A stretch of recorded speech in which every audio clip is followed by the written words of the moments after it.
Saya yakin ini belum tentu kejadian ini akan menjadi akibat bagi putranya ibu. Belum tentu bersalah. Belum tentu, itu kan pengadilan nanti ya akan memutuskan dengan semua aspek yang akan dibangun. Tapi kalau udah lewat pra peradilan kan rasanya beda juga, Prof. Beda, pra peradilan itu Pra peradilan kalah di sidang pengadilan pasti berpikirnya juga sama. Tidak selalu begitu, itu kan prosedural. Apakah ada HAM yang dilanggar?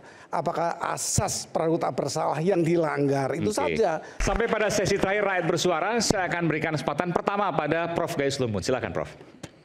Terima kasih. Jadi begini, tadi sempat kalian menjawab yang tadi juga, Prof. Iya, tadi sempat saya video dan kaitan dengan kasus ini. Iya, saya tadi sempat menyinggung, mendengar ada singgungan mengenai demokrasi. Apa yang dilakukan secara hukum itu nomokrasi, kedaulatan norma. Jadi jangan hanya sepihak saja. Untuk menerima keadaan, kemudian adanya perbuatan, adanya peristiwa yang menimbulkan korban, itu tentu ada nomokrasi yang digunakan terhadap demokrasi yang dijalankan. Itu saja. Jadi kita masih melihat keseluruhan. Dalam demokrasi ada norma itu. Ada norma yang dihormati, kedaulatan norma namanya. Itu perlu. Jadi jangan menggunakan demokrasi secara salah, ya. Ada batasan-batasan. Demokrasi secara salah misalnya seperti apa, Bro? Yang melampaui dari demokrasi yang digunakan, apa yang dilakukan. Melampaui norma, melampaui hukum maksudnya? Ya, melanggar hukum. Ya kalau sampai menimbulkan akibat kan melanggar hukum itu. Dia tidak merasa bahwa itu akibat. Sebab yang dijadikan itu soal sepele sekali. Padahal tidak seperti itu. Didalami oleh penegak hukum. Saya yakin ini belum tentu kejadian ini akan menjadi akibat bagi putranya ibu. Belum tentu bersalah. Belum tentu, itu kan pengadilan nanti ya akan memutuskan dengan semua aspek yang akan dibangun. Tapi kalau udah lewat pra peradilan kan rasanya beda juga, Prof. Beda, pra peradilan itu pra peradilan kalah di sidang pengadilan pasti berpikirnya juga sama. Tidak selalu begitu, itu kan prosedural. Apakah ada HAM yang dilanggar? Apakah asas praduga tak bersalah yang dilanggar? Itu saja. Ternyata ada banyak kemungkinan. Sangat banyak. Jadi kita mesti memenuhi semua prosedur, instrumen yang ada. Ini kan hanya satu instrumen pra peradilan, belum tentu pokok perkaranya bisa berubah kalau tadi yang dikemukakan memang betul. Tidak ada kaitan itu, gitu ya misalnya. Oke, baik. Silakan, Bung Obed. Ya, saya kira kalau tadi argumen awal justru mengatakan bahwa ini ada kausalitas yang relevan begitu, menurut saya menjadi batal tuh argumen-argumen mereka ketika kemudian mengatakan bahwa ini nggak ada hubungannya yang ditunjukkan dengan tuduhan terhadap Del Pedro, padahal yang mereka argumenkan bahwa ada kausalitas yang memungkinkan terjadi antara seruan demonstrasi dengan rusuh. Jadi ketika mereka membantah ini nggak ada hubungannya dengan Del Pedro, keliru, karena yang dituduhkan yang pasal 160 itu seruan ajakan demonstrasi yang mengakibatkan atau penghasutan mengakibatkan kerusuhan, ya kan? Berarti kan ada diduga analis mereka menyebutkan ada korelasi. Padahal yang kemudian kita bisa lihat tadi bahwa ternyata memang tidak nampak sebetulnya hubungan kausalitas itu. Ini kan kita bisa lihat ya. Masa sampai kemudian di daerah-daerah rusuh semacam itu. Anda pribadi tidak melihat ada hubungan sebab antara tweetnya atau kicauan Del Pedro di media sosial dengan kerusuhan ini? Kemudian yang kedua, kalau proses hukum semacam ini terus terjadi, ini akan memperburuk negara. Saya harus sampaikan ini, karena indeks penegakan hukum kita di mata dunia internasional dan banyak proses saintifiknya, itu menyebutkan hanya 0,53, Mas. Indeks penegakan hukum Indonesia itu rendah sekali. Oleh karena itu menurut saya jika proses peradilan ini berlangsung dan tidak menegakkan prinsip-prinsip hukum yang benar, ini akan mencoreng dan memperburuk citra hukum Indonesia di mata dunia. Dan ini berisiko terhadap kekuasaan pemerintahan hari ini. Secara demokrasi indeks kita menurun dan secara indeks penegakan hukum kita menurun. Karena itu jangan ceroboh, jangan kemudian melakukan tindakan-tindakan proses hukum itu yang kemudian mengakibatkan merusak citra hukum Indonesia di mata dunia. Saya kira itu, Mas. Oke, baik. Ya, tapi salah kami juga ini. Boleh saja berpikir apapun ya, tetapi kita tidak boleh sekali-kali untuk mendiskreditkan sebuah lembaga. Cuma itu saja pendapat saya. Mari kita hormati, silahkan. Ini dengan dialog bukti lagi nih, Mas. Kalau mau dijawab nggak apa? Oh iya. Saya tidak bermaksud untuk memberikan tuduhan ya. Tetapi saya mau mengingatkan bahwa indeks penegakan hukum kita rendah sekarang.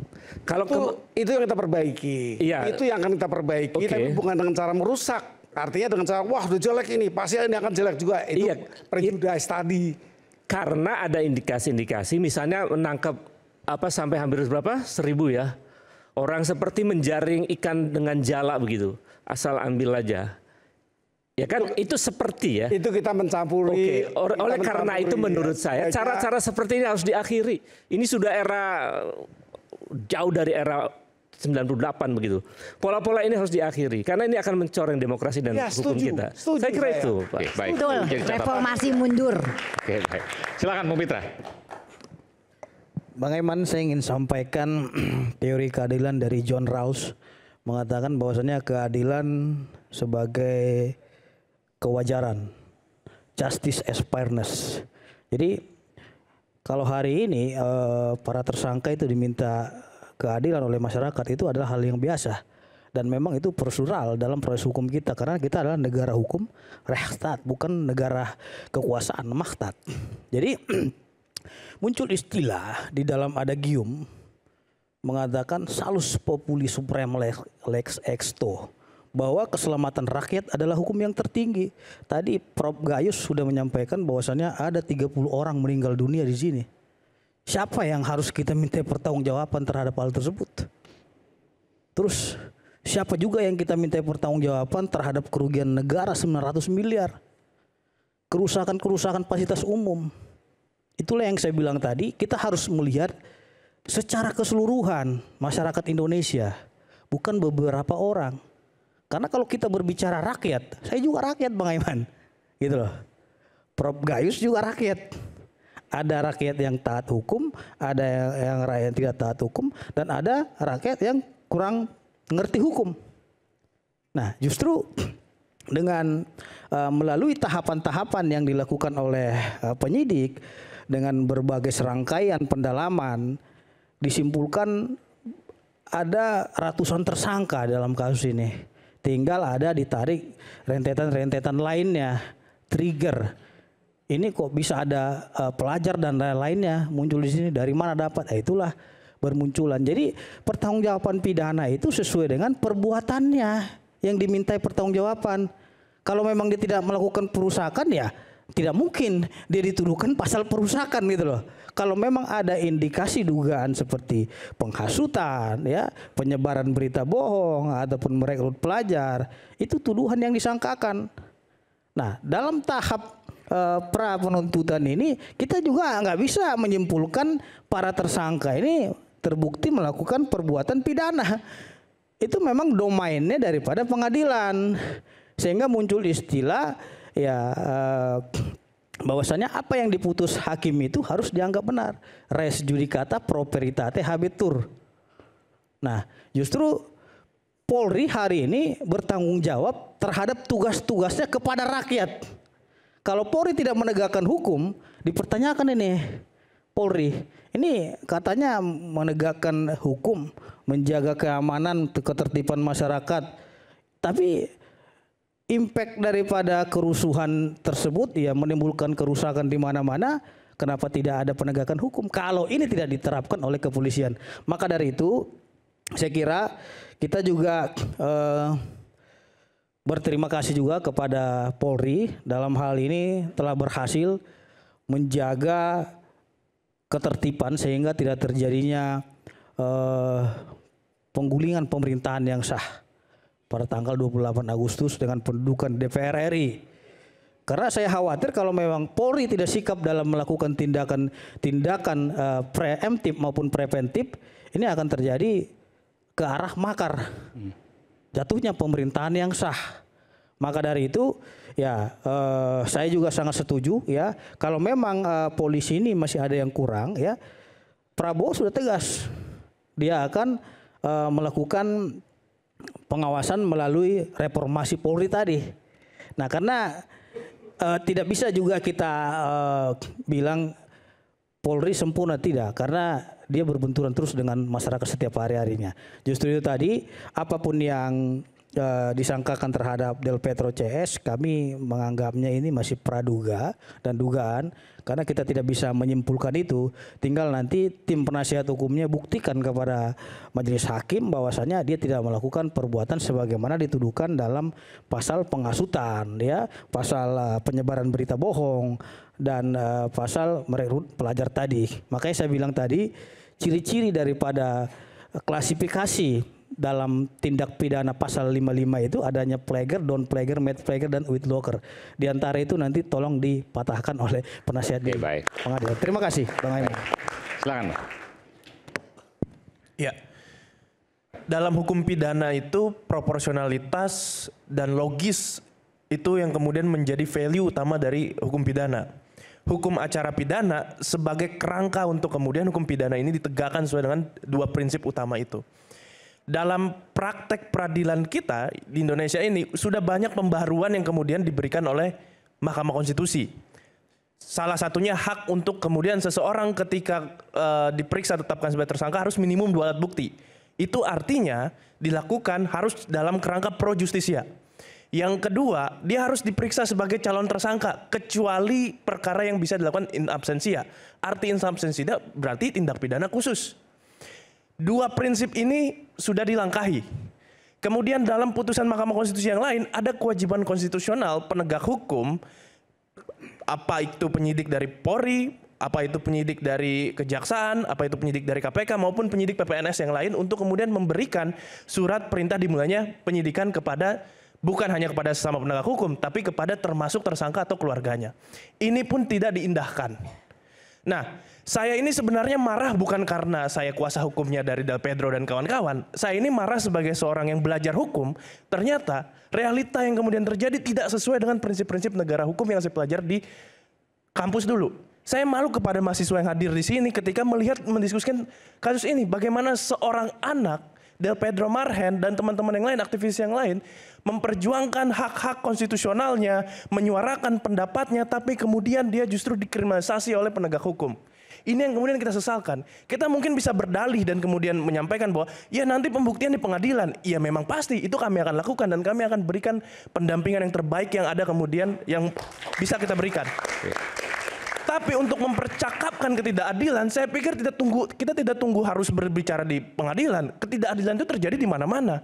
Dan itu harus kita percakapkan sebagai sebuah negara yang kemudian demokratis, negara yang menjunjung tinggi hukum, negara yang menghormati, melindungi hak asasi manusia. Itu harus kita lakukan.